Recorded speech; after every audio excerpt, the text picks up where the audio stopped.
સુરત પાંડેસરા વિસ્તારની ઘટના. કર્મયોગી society number 2 માં ડીજીવીસીએલનું ટ્રાન્સફોર્મરમાં લાગી આગ. ટ્રાન્સફોર્મરમાં આગ લાગતા અફરાતફરીનો માહોલ સર્જાયો.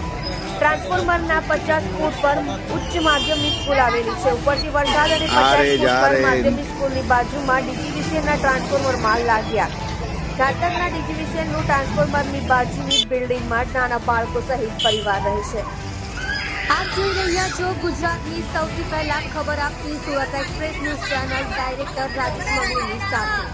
पावर और पूरी पानी डाल का तुमने दो बार दे दू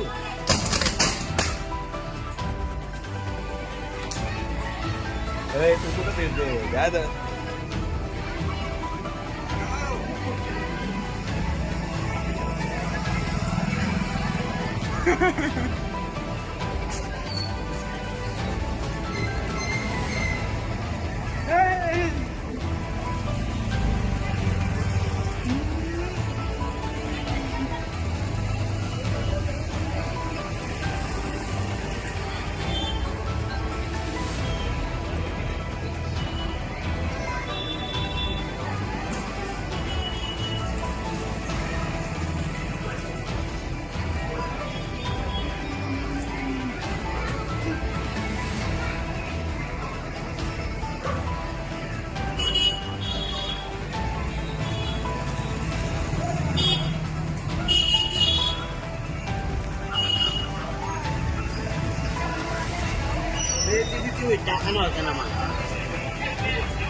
खराबी नहीं अधिकारी ने सांगा पण आता या आहे ना दुकान